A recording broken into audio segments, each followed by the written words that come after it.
प्राकृतिक खेती के नाम बानस भवन में की गई आयोजित रासायनिक खेती से होने वाले नुकसान एवं प्राकृतिक खेती के लाभ की जानकारी किसानों और आमजनों को मिले और जबलपुर के किसान प्राकृतिक खेती को प्राथमिकता दें। इसी उद्देश्य को लेकर गुरुवार को प्रदेश के लोक निर्माण मंत्री राकेश सिंह के आह्वान पर एक चौपाल प्राकृतिक खेती के नाम का आयोजन गुरुवार को मानस भवन राइट टाउन में किया गया। कार्यक्रम के मुख्य वक्ता गुजरात के राज्यपाल आचार्य देवव्रत, मुख्य अतिथि प्रदेश के मुख्यमंत्री डॉक्टर मोहन यादव।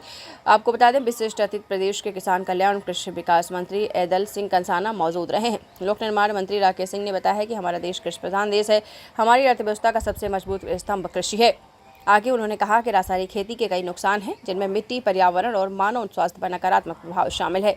मिट्टी की उर्वरता कम हो जाती है, जल प्रदूषण होता है और स्वास्थ्य समस्याएं हो जाती हैं। वहीं प्राकृतिक खेती के कई लाभ हैं, जिनमें बेहतर स्वास्थ्य, पर्यावरण संरक्षण और किसानों की आय में वृद्धि शामिल है। इसकी जानकारी के लिए किसानों को मार्गदर्शित करने प्राकृतिक खेती के सशक्त हस्ताक्षर गुजरात के राज्यपाल आचार्य देवव्रत को आमंत्रित किया है, जो प्राकृतिक खेती के लाभ की जानकारी अपने संबोधन में दी है। विशेष रूप से आभार प्रकट करता हूं कि जिन्होंने अपना बहुमूल्य समय निकालकर आज के इस कार्यक्रम को गरिमामय बनाया है और इस कार्यक्रम के द्वारा पूरे मध्य प्रदेश में विचार फैले। उनका यहाँ पर उपस्थित होना इसलिए बहुत आवश्यक था। मैं विशेष रूप से उनका आभार प्रकट करता हूँ। कार्यक्रम के लिए आए थे और राजभवन में आकर इन्होंने मेरे साथ घंटों आपस में प्राकृतिक खेती पर विचार विमर्श किया, जबकि कृषि जैसा विभाग इन पर है नहीं। लेकिन एक व्यक्ति किसानों के प्रति कितना गंभीर हो सकता है, बातचीत हो जाती, आकर के समाप्त हो जाती, लेकिन उन्होंने इस विषय को छोड़ा ही नहीं।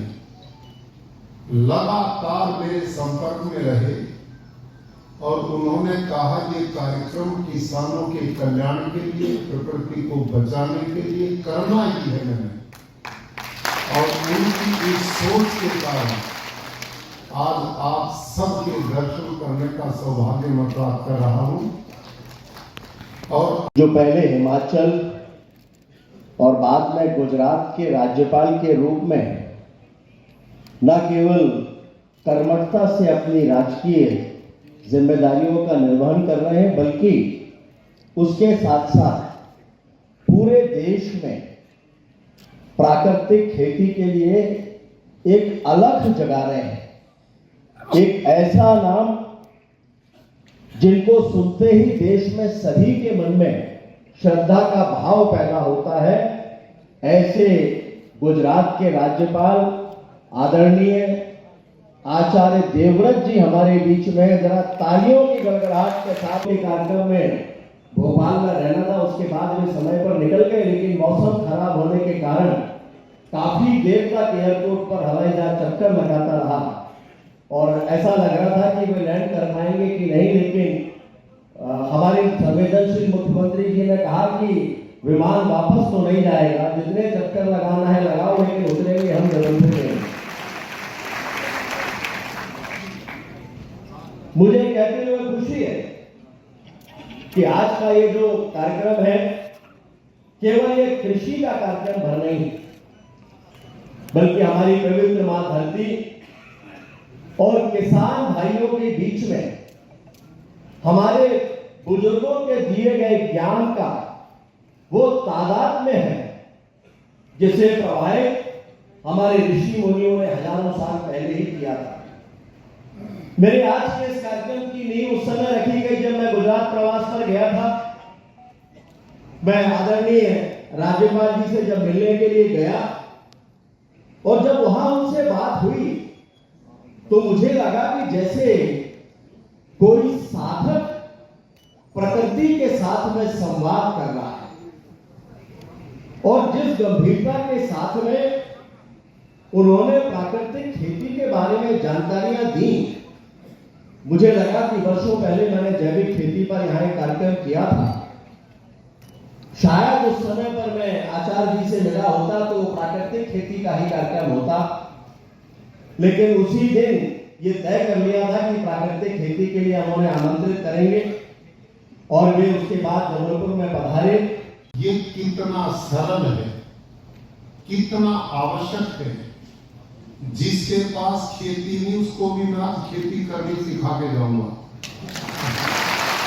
ये मेरा विश्वास है, ये ही निवेदन है। मेरा परिचय बंधु ने दिया, मैं शिक्षक हूं। 5 गुरुकुल में हरियाणा प्रदेश में जिला कुरुक्षेत्र, अंबाला और करनाल में चला था। 5000 बच्चे देश के हर कोने के मेरे पास पढ़ते हैं और उन बच्चों को जो भोजन देता हूं मैं, प्राकृतिक खेती करने से पहले मैं आग की तरह रासायनिक खेती करता था। यूरिया, डीएपी, जंतुनाशक ये डालता था। एक दिन एक घटना घटी। आजकल के दिन थे, धान का खेत था। मेरा एक खेती कर्मचारी स्प्रे कर रहा था पेस्टिसाइड का धान में। वो स्प्रे उसके दिमाग में, मगज में चढ़ गया और वो खेत में ही बेहोश हो के अस्पताल ले गए। 3 दिन प्रयास के बाद जीवन को हम बचा पाए। लेकिन मैं अखबार में आए दिन पढ़ता था, आप भी पढ़ते होंगे, भारत देश में हजारों किसान, एक दो नहीं हजारों किसान दवाई का छिड़काव करते करते मर जाते हैं।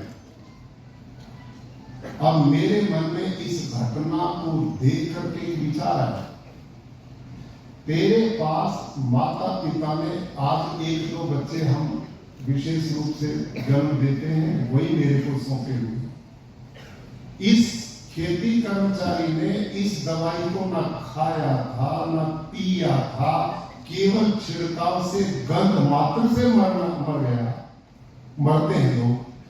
तो मैं इस मासूम बच्चों को जो मुझे सौंपे हुए हैं, छात्रावास में रहते हैं, इनको मैं जो भोजन देता हूं उनमें तो जो साग भाजी गेहूं चावल अनाज है, इनमें डायरेक्टली जहर को डालता हूं। ये महापाप है और मैंने संकल्प लिया अब मैं ये पाप नहीं करूंगा। भाइयों बहनों, अब समझने की बात यहां से शुरू होगी। जो कृषि विज्ञान केंद्र कुरुक्षेत्र में है उसके मुखिया के पास गए और मैंने कहा, बंधु आप एग्रीकल्चर साइंटिस्ट हैं, मैं इस जहर वाली खेती को छोड़ना चाहता हूं, इसका विकल्प क्या है मेरे पास? उन्होंने कहा कि आप जैविक खेती कर सकते हैं। वो क्या होती है? तो उन्होंने कहा हम इसकी आपको ट्रेनिंग दिलवाएंगे।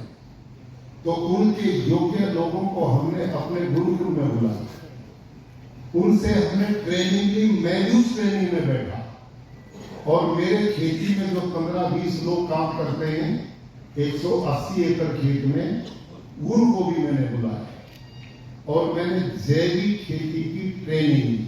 वो पिट बनाए, उसमें गोबर डालते हैं, उसमें जो केचुआ डालते हैं वो भारत का नहीं, वो विदेश से आयात किया जाता है। वो 2 महीने तक उसको खाता है, फिर उनको छानते हैं, खाद नीचे आ गई, केचुआ ऊपर आ गया। ये काम हमने शुरू किया पूरा। पहले साल मैंने केवल 5 एकड़ में इसका एक्सपेरिमेंट किया। 5 एकड़ में मेरे को 5 एकड़ में पहले साल कुछ नहीं मिला, कीट पतंग खा गए। केवल कोई राजकीय उपस्थिति नहीं है, बल्कि ये प्रतिबद्धता है मध्य प्रदेश के किसान भाइयों के लिए, उनके भविष्य के लिए और आने वाली पीढ़ियों के लिए और आने वाले कल के भारत के लिए। माननीय प्रधानमंत्री जी ने लाल किले की प्राचीर से जब आह्वान किया था प्राकृतिक कृषि को लेकर, तब उस समय लोगों को लगता था कि ये कोई नई बात है, ये हमारी संस्कृति का हिस्सा है। और आज देश में 5 लाख से ज्यादा किसान प्राकृतिक खेती को अपना चुके हैं और हमें ये कहते हुए खुशी है कि इसी संकल्प को आगे बढ़ाने का काम आदरणीय आचार्य देवव्रत जी कर रहे हैं। हिमालय के पहाड़ों से लेकर और गुजरात के मैदानों तक प्राकृतिक खेती के बारे में न केवल वो जानकारी दे रहे हैं, बल्कि बड़ी संख्या में किसान प्रेरित होकर उसको अपना रहे हैं। मैंने आप सबके बैग में एक पुस्तक रखी है, आचार्य देवव्रत जी की लिखी हुई पुस्तक है। यह पुस्तक कोई सामान्य पुस्तक नहीं है, यह ज्ञान कोश है। ये वो ज्ञान है जो हजारों साल पहले हमारे ऋषि मुनियों ने हमको दिया था।